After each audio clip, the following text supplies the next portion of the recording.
আপনাদের সবাইকে স্বাগত জানাচ্ছি দৃষ্টি 24 স্পোর্টসের প্রথম এপিসোডে। আপনাদের সাথে আছি আমি তামিম ফিরদাউস এবং সমীহ রায়।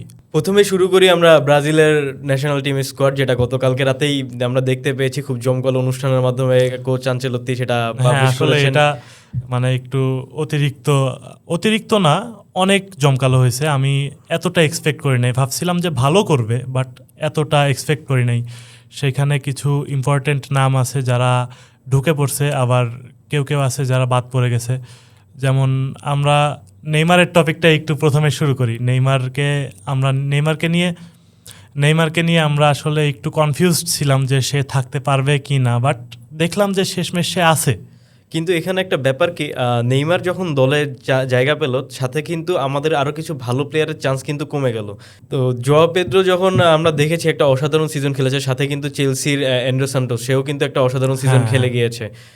কিন্তু ব্রাজিল ন্যাশনাল টিম স্কোয়াড যখন দিল, আমরা দেখতে পেলাম যে সেখানে কিন্তু তাদের আর কি জায়গা হলো না। যারা ব্রাজিলের সাপোর্টার রয়েছেন, আমি মনে করি তারা কিছু প্লেয়ারকে হয়তো মিস করে যাবেন, যেমন এডার মিলিটাও, রদ্রিগো এবং এস্তেভাও। এরা অসাধারণ ক্লাব ফুটবলের পারফরমেন্স করে গিয়েছেন, কিন্তু এই প্লেয়ারদের যে জায়গাগুলো শূন্যতা হয়তো ব্রাজিলের ফ্যানরা মিস করবেন। মিলিতাও তো আসলে ইনজুরিতে, এখন তাকে বাদ দিয়েই আসলে আনচেলত্তিকে স্কোয়াডটা ঘোষণা করতে হতো, সে এটাই করেছে।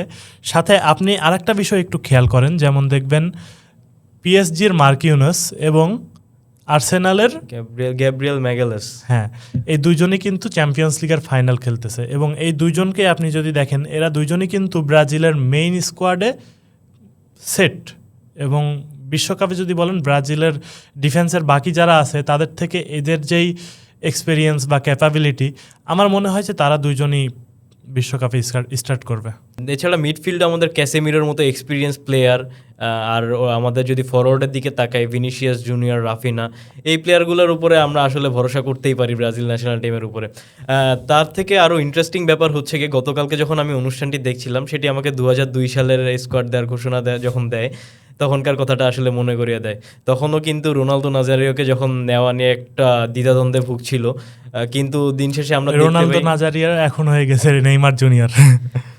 কিন্তু 2002 সালে এসে যখন আমরা দেখলাম যে রোনালদো নাজারিও যখন ওয়ার্ল্ড কাপে একটা অসাধারণ পারফরমেন্স দিয়ে ব্রাজিলকে তাদের পঞ্চম শিরোপাটা এনে দিয়ে, তো সেখানে অবশ্যই তখন আর বলার কিছুই থাকে না যে আনচেলত্তির এই সিদ্ধান্তটাকে আমরা সেইভাবেই কিছু একটা ইঙ্গিত হিসেবে ধরে নিব। আমরা মানে আলামত হিসেবে ধরতে চাচ্ছেন যে এবার নেইমার এসে হেক্সাটা পূরণ করে দিয়ে যাবে।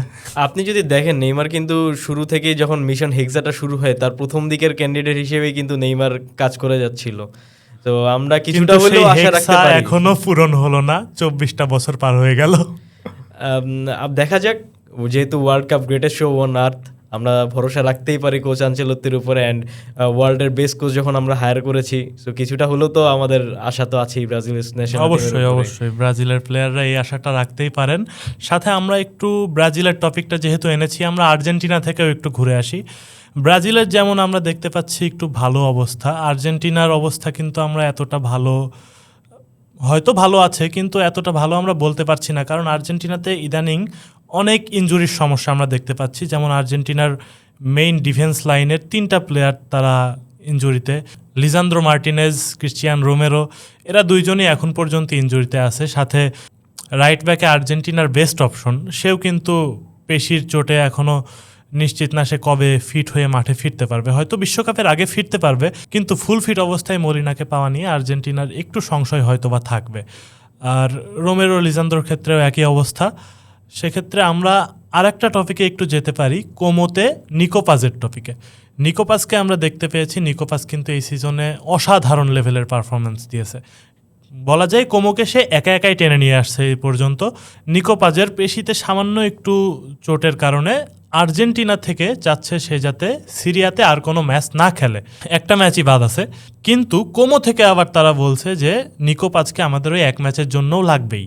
স্কালোনি আবার এক্ষেত্রে স্পষ্ট বলে দিয়েছে সে কোনো রিস্ক নিতে চায় না।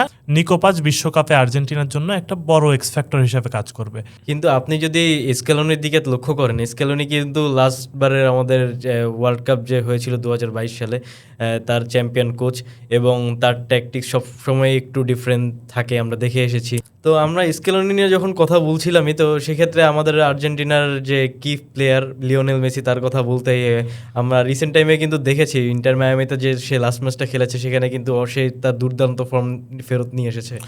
হ্যাঁ, আমরা দেখতে পাচ্ছিলাম সে আসলে লিওনেল মেসির কথা বলতে গেলে মেসিকে আমরা 2021 সালের পরে বার্সা ছাড়ার পর থেকে যেভাবে দেখে আসছি সে কিন্তু খুব বেশি ড্রিবল অ্যাটেম্প্ট করতো না, কিন্তু গতকালকের ম্যাচে আমরা দেখলাম মেসি অনেকগুলো ড্রিবল অ্যাটেম্প্ট করতেছে, কাট ইন করে ঢোকার চেষ্টা করতেছে রাইট সাইড থেকে, বক্সের বাইরে থেকে বারবার শট নিচ্ছে, 1-to-1 খেলা বারবার বক্সের মধ্যে ঢোকার ট্রাই করতেছে। ইভেন 1-to-1 খেলে কিন্তু সে যেই গোলটা পাইছে বা অ্যাসিস্টটা পাইছে এটাও একই মাধ্যমেই পাইছে। আর ড্রিবলিং করে যেভাবে বলটা নিয়ে ভিতরে ঢুকে পাসটা দিল, এটা জাস্ট অ্যামেজিং আমার কাছে। সেটা তো আছে, কিন্তু এখানে একটা শঙ্কার বিষয় আছে যে সামনে কিন্তু আমাদের ওয়ার্ল্ড কাপ, কিন্তু আমাদের সিজন কিন্তু এখনো শেষ হয়নি। যেহেতু লাস্ট ম্যাচে গতকালকে আমরা দেখেছি আর্সেনাল কিন্তু বার্নের সাথে 1-0 গোলে একটা কর্নার থেকে গোল করেছিল, এবং হ্যাঁ, কর্নার সেনাল আর কি।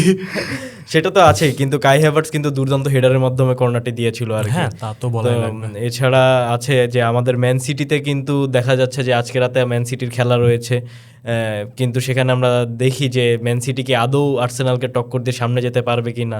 না হলে আজকে রাতেই কিন্তু আমাদের আর্সেনাল ডিসাইডার হয়ে যাবে যদি কোনো কারণে ম্যান সিটি ফাম্বল করে ফেলে।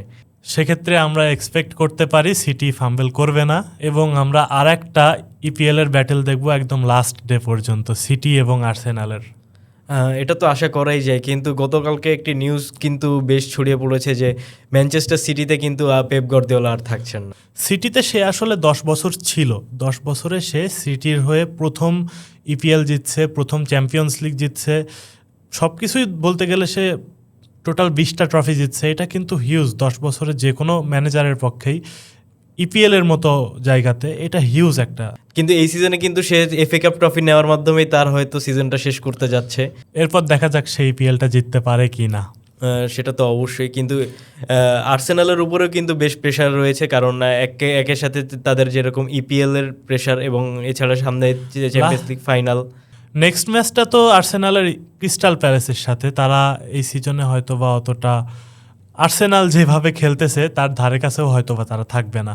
আর্সেনালের এই ম্যাচটা ইজিলি জিতে যাওয়ার কথা, সেক্ষেত্রে আমরা এক্সপেক্ট করতে পারি যে আর্সেনাল হয়তো বা তাদের না বলি বিষয়টার পরবর্তীতে এটুকুই থাক। আর্সেনালের বোটল করার রেকর্ড তো আমরা প্রিভিয়াসলি দেখে এসেছি।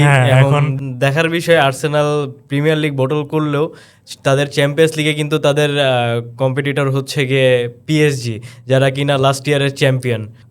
আপনি একটা বিষয় দেখেন, পিএসজি কিন্তু গত সিজন থেকেই বড় বড় দলের যখনই হারাইছে একেবারে বিগ মার্জিনে হারাইছে। চ্যাম্পিয়ন্স লিগের ফাইনাল থেকে শুরু করে ফাইনালে তো জাস্ট ইন্টার মিলানকে ধ্বংস করে দিল, মানে ওইটা বলার আর বাকি নাই কিছু। এখন দেখা যাক, তারা কিন্তু এই সিজনেও বায়ার্ন মিউনিখের মতো বড় দলকে হারিয়ে আসছে। আমরা এক্সপেক্ট করতেছিলাম বায়ার্ন মিউনিখ হয়তোবা ফাইনাল পর্যন্ত যাবে, কিন্তু তারা মাঝপথে পিএসজির মতো একটা দলের সামনে পড়ে গেছে, এটা তাদের জন্যও ব্যাড লাক। এখন দেখা যাক পিএসজি আর আর্সেনাল তারা চ্যাম্পিয়ন্স লিগ ফাইনালে কি করতে পারে। আপনার প্রেডিকশন দেন এই বিষয়ে।